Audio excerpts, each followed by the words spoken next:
Hello, beautiful! Welcome back to Nat's Beautiful Life. Today, Barry and I will be sharing with you the mid-year book Freakout tag. I will straighten up the camera now as he looks forlornly out the window or runs away, and we will get into the video.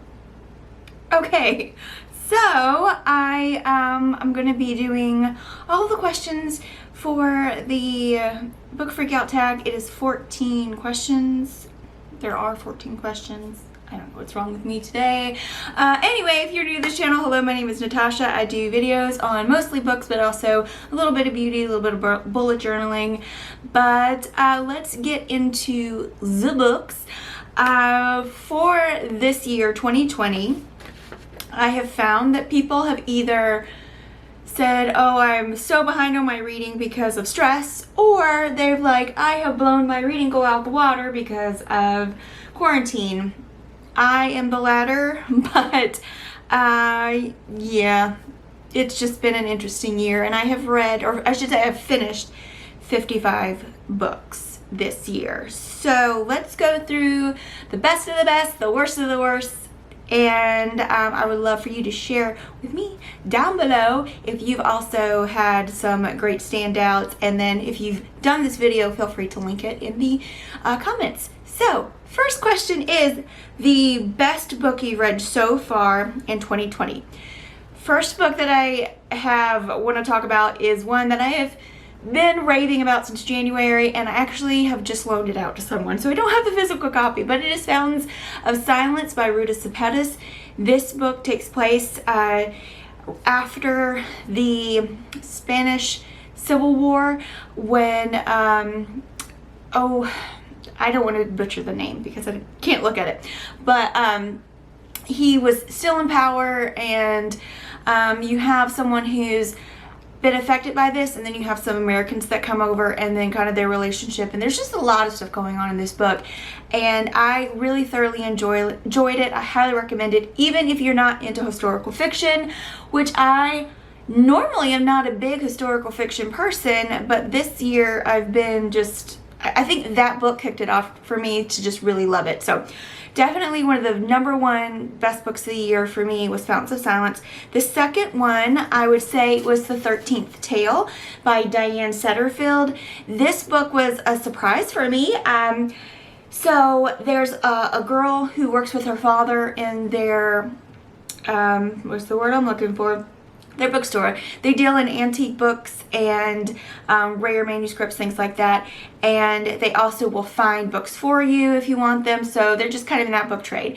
And the daughter writes little things here and there because she's really interested in genealogies and backgrounds and things like that. But then there's a really famous author who nobody knows anything about, really. She's very kind of reclusive when it comes to her life story, and she contacts the daughter and wants her to write her life story. This book was so surprising and so good that this is just, if you like, a lot of people compared it to The Seven Husbands of Evelyn Hugo, and the only thing that they're similar is the fact that you've got a famous person and then a not so famous person, like a quiet kind of a person, hearing these stories, and I really enjoyed this. Very, very good. And then the third one that is a stick out for me was Children of Time by Adrian Tchaikovsky. Finally read this book. Don't know what I waited for. I would like to read Children of Ruin. I'm a little scared, but because this book was so incredibly good. If you love sci-fi at all, read this book. Just incredible. And but the second book, Children of Ruin, I really want to get to because I just enjoyed this writing so much. So that's my 3 like woo, loved them books. The best sequel that I've read in 2020, not really a sequel like the second book, but it's the third book. It's and the final book in the Arc of the Scythe series, so The Toll by Neil Shusterman. I really was, it wrapped up in an interesting way. I wasn't mad at it. I really enjoyed this series. I love dystopian anyway, but I really loved that it was dystopian, even though it was supposed to be utopian, but also the political intrigue and the people fighting to make it right and people knowing everything and the Thunderhead. It's just a very good series, and I really enjoyed it. The next one, a new release you haven't read yet but want to. Network Effect by Martha Wells. This is the 5th book in the Murderbot series, but it's the first like full-length novel, so I'm really looking forward to that. And then the next book is The Girl Made of Stars by Mark Lawrence. This is, so I can't remember if it's the Ancestors trilogy, but it's the Grey Sister, or Red Sister, Grey Sister, Holy Sister, that trilogy. It takes place in the same world, but it is not the same characters, I think. So that's definitely one I need to pick up. Most anticipated release for the second half of the year. Definitely Hollowpox, The Hunt for Morrigan Crow by Jessica Townsend. I love these Nevermore books. This Nevermore series is so good. So I cannot wait for that one. And it's just, they're just whimsical and I just love them. And then the other one, definitely, been waiting for this book forever. A Sky Beyond the Storm by Sabaa Tahir. It is the 4th and final, I believe, book in the Ember in the Ashes quartet. And I'm here for it. I love that series. I wasn't as blown away by the first one as everyone else was. I think the reason is because everybody overhyped it. But I enjoyed it, and then I kept going, and just they get better and better and better, and so I cannot wait to see how, especially with the way the last one ended up, I cannot wait to see how this one goes, because yes, please. All right, biggest disappointments. Well, my biggest absolute utter disappointment of 2020, in fact of my reading life, was this piece of garbage. And I say that lightly, but with vehemence. I got through, this is one of my 12 and 20 books that I was supposed to read this year. I got through a page in 2 sentences, and then I closed it and said, I'm not reading this. It seems to be lewd and sexually violently graphic just for the sake of it, just for the shock value, and that's not my jam. I was so disappointed. And I told Ryan about it. We looked up for just fun some videos, like reviews of this book, and we were laughing at just how much everybody hated this book and how bad they were hating on it. So I'm not alone in this. So definitely that one. And then the next one was Breakfast at Tiffany's. Again, I have not seen this movie, so I don't know how Holly Golightly compares with the movie, but everybody seems to just like love her and love the whole Breakfast at Tiffany's vibe thing, and I can kind of get that, but Holly Golightly in this book is not a very likable person, so that was probably one of my biggest like disappointments there. Biggest surprise, Well-Behaved Women by Teresa Ann Fowler. I want to read this gal's, this author also wrote Z, I think, like for Zelda Fitzgerald. This is a novelization of the life of Big Anna Vanderbilt? Ava Vanderbilt. I should know that, because if you have watched my channel for a while, you know I love the Vanderbilts. But yeah, Ava Vanderbilt. And I did look up to see what was real and what was made up, and what was like jumbled together. But I thoroughly enjoyed this book. Totally a big surprise, and I love the writing in it. I do recommend this one very much. Very, very good book. And another surprise, 1984 by George Orwell. I've been reading a lot of classics this year, and that is a dystopian.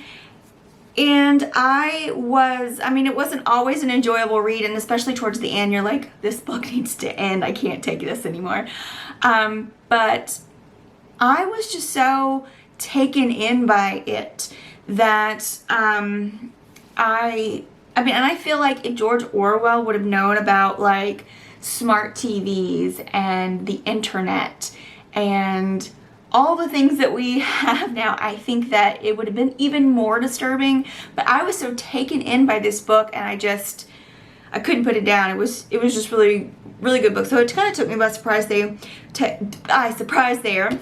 Another one, a classic, Lady Audley's Secret by Mary Elizabeth Braden. Never heard of it before. Was shopping for classics, saw it. This is about a woman who her husband leaves. She leaves her father and her son. She goes and becomes someone else. Then she becomes someone else. And then there's murder, there's mayhem, there's cover-up. There's all kinds of stuff in this book. And it is so good. Yeah, I really enjoyed this and I highly recommend it. And then the other one was, and my husband's reading it now, so and he's been throwing it on the floor. It was all bent and such. Take care of my books, Ryan. Take care of my books.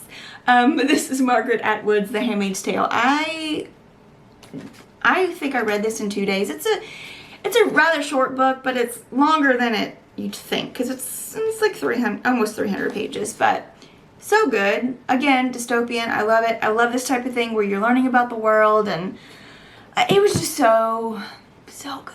If you haven't read it yet, even if you've watched the show, read the book.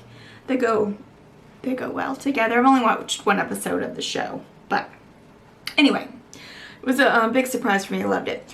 Also, one more, Invasion of the Body Snatchers by Jack Finney. I love sci-fi. I've been reading a lot of classics, so I grabbed a classic sci-fi, and I was really surprised at how much I enjoyed that book. So there's that one. New favorite author, debut or new to you. I think I would like to have more Teresa Ann Fowler, and I want to pick up some more Diane Sutterfield. So those are definitely two new to me authors that I enjoy. Newest fictional crush.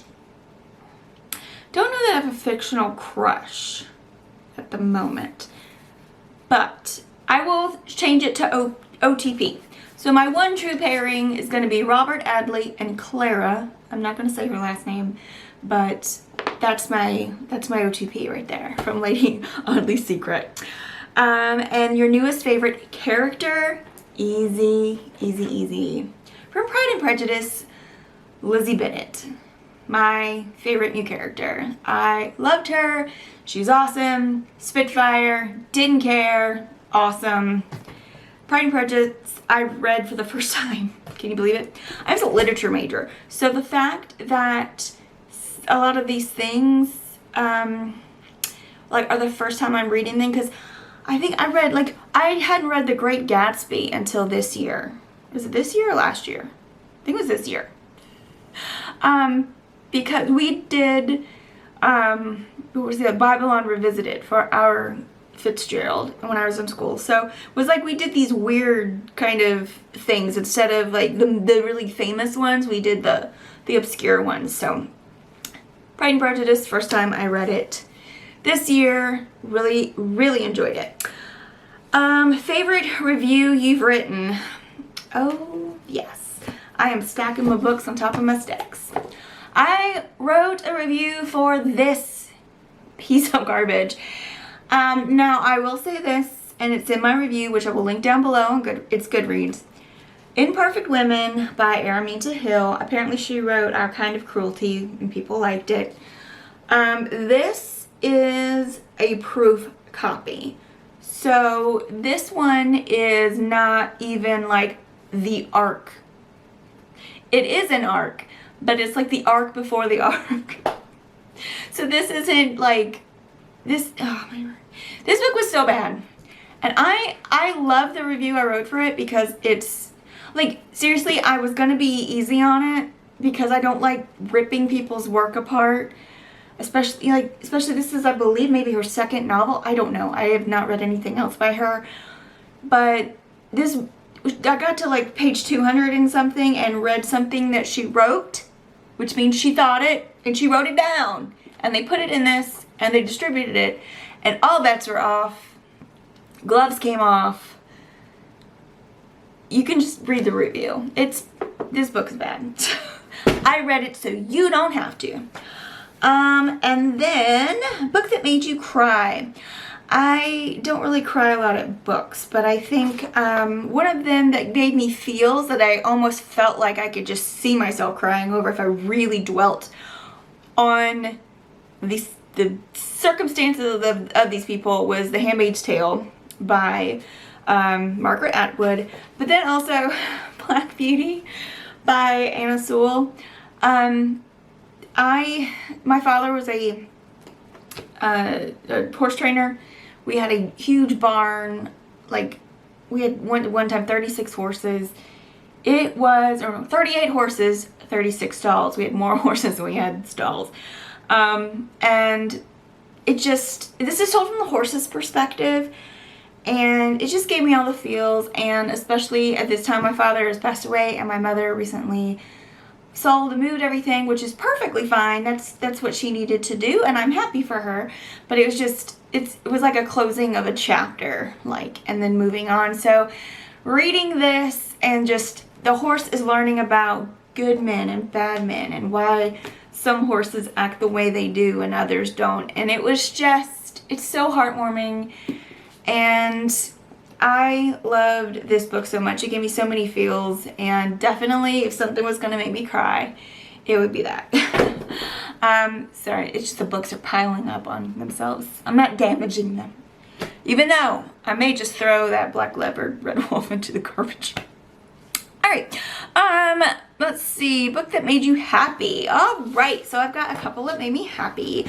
I reread again, what is this? Anne of Green Gables by L.M. Montgomery, and I just love this book. This book just makes me so happy. I want to go to Prince Edward Island. I want to go to Green Gables and just be Anne for a couple of days. It's just, especially this year, we just all need a break, and I just love it. The other one was A Little Princess. I have watched the movie with Shirley Temple like a million times. I own it. And this actually is different than the movie a bit, but I enjoyed this so much. And I was just kind of taken aback by how much I loved it. So this definitely made me happy. And then another book might be controversial for you, because some people love it, some people hate it, but I really enjoyed it. It made me happy. I read it in like no time. And that is The Ballad of Songbirds and Snakes by Suzanne Collins. I loved all the political stuff, the talk about war, and just kind of how to make, it's just like, it's so bad. Like, you see that President Snow himself is a quiet villain, even in the Hunger Games. He is an evil villain, but he's a quiet villain. And he becomes that villain quietly. And you see that he's actually kind of a weak man. He knows that he wants to be in the part of society that is well taken care of and well pampered and all of that, and then what he has to do to keep that going. And so he's very self-preserving, and I really enjoyed this. And that's all I'm going to say about that. The most beautiful book you bought this year so far, let me move some books around. One of them is definitely this one. It's the Jane Austen book. It has 7 novels in it. And then the other one, actually a couple more. Miss Dalloway by Virginia Woolf. This is the Wordsworth Classics. And that is the cover there. It's so pretty. And then all of these have the covers kind of like on the side there. And I have several of these. I got them from Book Depository, but I just thought that was the most beautiful cover. I also love the cover of these. It's the We Walk the Sky by Lisa Fieldler. This one is just a beautiful cover. And then I have another Circus book, Trapeze by Lee Ansell. I haven't read this one. I've read this one, and I highly recommend it, enjoyed it. Haven't read this one yet, but really pretty. All right, let's see what else. What books do you need to read by the end of the year? I'm gonna go get a stack. Be right back. All right, so at the beginning of the year, I did a video, which I will link down below, called The 12 Books I Need to Read in 2020. I have read 6 of those books. The 7th one would have been Black Leopard Red Wolf, but I replaced that one with another book. I replaced it with Supernova, which is the 3rd and final book, and the Renegades.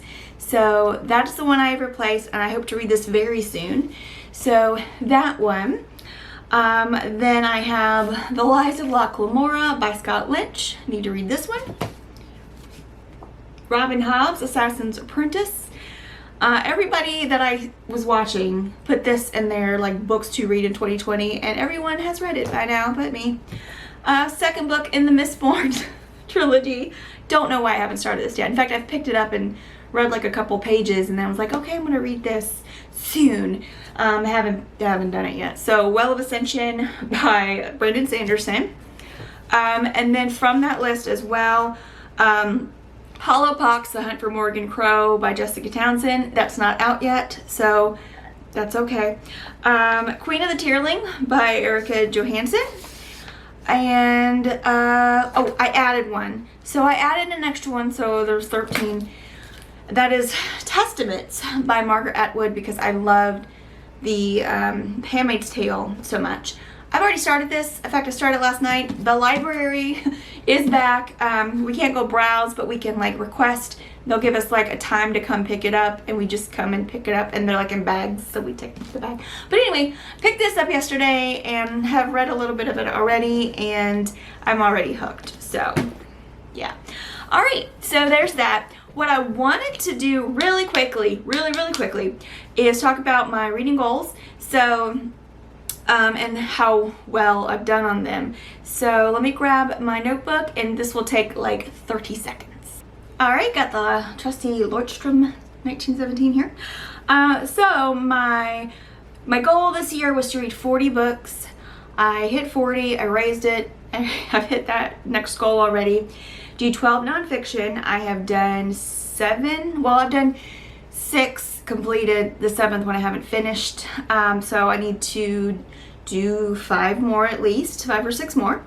And then the next is I wanted to do 2 rereads. So I've actually done 1, 2, 3, 4, 5, 6 rereads this year, because I hosted the rereadathon. And then I wanted to do 5 big books with 600 pages or more. I've done 2. If I get to Well of Ascension anytime, that will be 1. And I think Lives of Locke Lamora would be another one. I don't know about this one. No, not this one. But I know there's lots of books on my shelf that have over 600 pages that I want to read. So there we go. That's where I am on my book goals and the mid-year Freakout tag stuff. I hope you've enjoyed this video. If you have, give it a thumbs up. Don't forget to subscribe and click the little notification bell so you don't miss another video. Thank you again so much for watching. I appreciate you so much, and have a great day, gorgeous.